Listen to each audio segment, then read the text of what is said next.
Bem-vindos ao Pensamento Universico, o canal do autoconhecimento para a autorrealização. Hoje é o nosso sexto encontro e nós vamos falar sobre a Imaculada Conceição e a teologia do pecado original. No dia 8 de dezembro de 1854, o catolicismo proclamou um dogma importante para a fé católica, que é sobre a Imaculada Conceição de Maria, que é uma data importantíssima ao calendário católico, muito festejado no mundo inteiro, e no Brasil, além dos católicos, também no calendário do Santo Daime. A Imaculada Conceição é a figura central e a grande festa do dia 8 de dezembro, onde se celebra essa figura que teria aparecido para o mestre Irineu, e que é considerada assim como um arquétipo do feminino, da divindade e da floresta, né? Também na Umbanda, no norte do país, ela é considerada Iemanjá, que é a Senhora do Mar, que é muito importante, muito festejada pelos filhos de santo. No sul do país, no centro-oeste, ela é considerada como Oxum. Agora, de qualquer maneira, então, queria pensar com vocês um pouco sobre essa questão do dogma da Imaculada Conceição, ou seja, alguém que nasceu sem pecado, né? Então isso é muito interessante, porque coincide, de alguma maneira, com os ensinamentos de Jesus, quando diz: "Vinde a mim os pequeninos, porque deles é o reino dos céus". Então eu queria fazer uma pequena reflexão, quer dizer, para Jesus, os pequeninos, eles não tinham mácula, eles não tinham qualquer pecado, assim como sua mãe, assim como ele próprio. Então o que abre um precedente de que a Imaculada Conceição é um fenômeno para todos os humanos. Os homens e as mulheres nascem sem pecado original.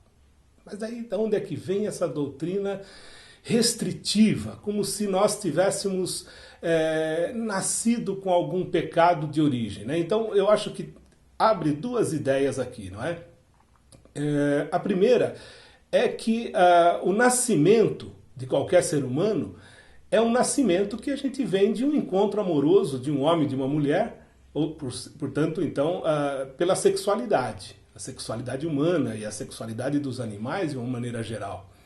A sexualidade em si ela é sagrada, ela é santa. Foi Deus que inventou esse mecanismo que os seres vivos têm de se multiplicarem e de se fazerem presentes na história da vida, na história da biosfera e particularmente os homens na história da humanidade. Então, queria um pouco desmistificar essa coisa de que o sexo é alguma coisa pecaminosa, alguma coisa vil. Pelo contrário, o sexo é uma coisa sagrada, santa, inventada por Deus, que criou seres masculinos e femininos, né?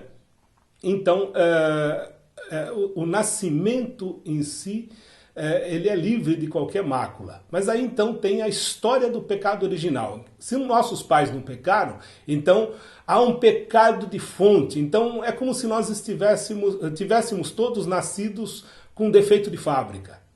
Todos nascem com um pecado. Ora, se nós somos filhos de Deus, como é possível a gente admitir uma doutrina em que desconsidera, desmerece a nossa filialidade de Deus, né? A nossa fonte máxima é a fonte divina. Então não é possível que Deus tenha fabricado, ou no caso aqui, criado seres imperfeitos, né? Então, a ideia que eu gostaria de desenvolver, que ela é discutida e problematizada pelo professor Humberto Roden, é que justamente nós nascemos livres do pecado, seja de nossos pais, pela questão da sexualidade, livres do pecado original atribuído a Adão, né? Se Adão pecou, nós todos pecamos, mas por conta própria e pessoal, e não por uma transferência, por alguma coisa que veio de uma fonte e que faz com que só Maria é uma exceção à regra.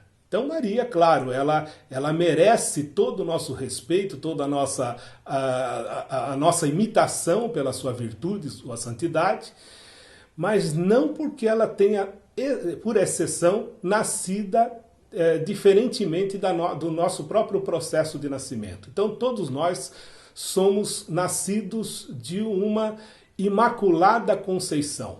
Nós não trouxemos máculas nem dos nossos pais, nem dos nossos antepassados. E aí então isso trabalha um pouco com um conceito, né, de que Jesus então nos evangelhos, se você for fazer uma análise, não há um versículo em que Jesus diga sobre a teoria do pecado original. Essa teoria é muito posterior a Jesus, é quase que 500 anos posterior a Jesus. É como se nós fôssemos aqui falar de um personagem da história do Brasil que há 500 anos atuou aqui nessas terras. Então, há 500 anos depois, a gente reconstrói uma história que necessariamente não é a história original daquele personagem. Então, Santo Agostinho e vários outros teólogos criaram essa teoria e que mesmo os protestantes assumiram como dogma, de verdade de fé inquestionável. Todos os homens nascem pecadores. Nós nos tornamos pecadores, diz o professor Roden, mas jamais nós nascemos com os pecados. Senão Jesus não teria dito, vinde a mim os pequeninos, porque deles é o reino dos céus. E por conta de a gente acreditar no pecado original, nós batizamos as nossas crianças logo de pequeno, né? Porque senão ele fica pagão, porque senão ele é filho do diabo. Então são doutrinas muito pesadas para a gente ainda aceitar. Se fôssemos ainda do tempo medieval, era justificável, mas nós estamos no terceiro milênio, não é possível mais aceitar uma doutrina posterior a Cristo e que efetivamente nega o conceito fundamental da boa nova do Evangelho. O Evangelho é a boa nova, é dizer que nós todos somos filhos de Deus, herdeiros de Deus e que não necessariamente precisamos entrar nesse reino de Deus através de uma denominação religiosa qualquer que seja. Então, queria reforçar um pouco para a gente questionar essa questão da doutrina da herança do pecado de Adão.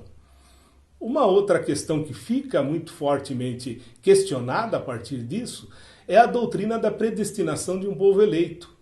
Não é possível que Deus escolheu um povo único. Ele pode sim ter escolhido um povo que norteou de alguma maneira os seus ensinamentos, mas que a mensagem de Deus, a mensagem do amor é para todos os homens, né? E que a gente não tem que pagar para entrar dentro dessa graça com um batismo, né? O batismo não nos faz melhores ou piores do que ninguém. Lamentavelmente, a civilização cristã ocidental, ela cometeu muito mais crime, muito mais guerras do que a grande maioria da população do planeta, se nós fôssemos fazer uma retrospectiva histórica profunda e séria. Então, quer dizer, não é o batizado e não é o batizado da criança que sequer tem consciência do ato que os seus pais e padrinhos estão assumindo quando ela ainda é pequena, quando ela ainda não entende o que está acontecendo com ela naquele momento do batismo, né? E também não é a água. Nós temos que dizer claramente, né? Quer dizer, se formos traduzir a palavra batismo do grego, a compreensão é que batismo significa mergulhar. Né? E não é possível mergulhar na graça, aquela graça que nós já fomos convidados todos a participar, independentemente de termos ou não passado por um processo de seleção de batismo. Então, queria reforçar essa questão de que pagãos ou cristãos, todos nós somos filhos de Deus, independentemente da religião, do credo. Nós trazemos, conforme o conceito monista, Deus em nós. Nós somos a própria presença de Deus nesse planeta para transformar positivamente esse planeta. E o batismo, então, é simplesmente uma sinalização de que eu aceito me converter, passar por um processo de metanoia, de transformação mental, para aceitar aquela graça que vem desde sempre na minha existência, independentemente de eu ter passado ou não por um processo seletivo de batismo. Então, queria assim deixar essa mensagem nessa festa da Imaculada Conceição, Que Maria, antes de mais nada, ela merece todo o nosso respeito, todo o nosso amor, todo o nosso carinho enquanto mãe modelo que é, não só de Cristo, mas da humanidade, que a gente entenda ela como um protótipo de atitudes e não alguém que é uma exceção à regra e que nasceu isenta e total livremente para que ela fosse diferente de nós. Senão não há qualquer possibilidade de graça de nós imitarmos alguém que já é, de princípio, absolutamente diferente de nós. Nós nunca chegaríamos a ser o que ela é. Então temos que compreender que ela é tal como nós, imaculados na nossa concepção, cada um de nós. E que, assim como ela, que assumiu uma missão muito especial, nós também somos grávidos de um Cristo que é o nosso eu interior, né? Então, é a mensagem que eu gostaria de deixar para vocês nesse 6º encontro e solicitar que aqueles que gostam dessa conversa nossa, que é uma conversa franca, que procura um pouco desmistificar certos preceitos, mas sem qualquer objetivo de desconsiderar as tradições religiosas.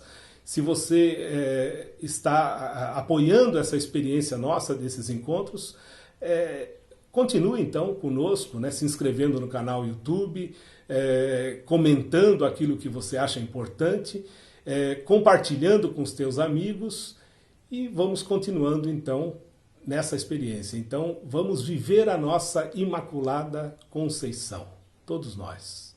Uma feliz nova alvorada para você e para todos aqueles que você ama.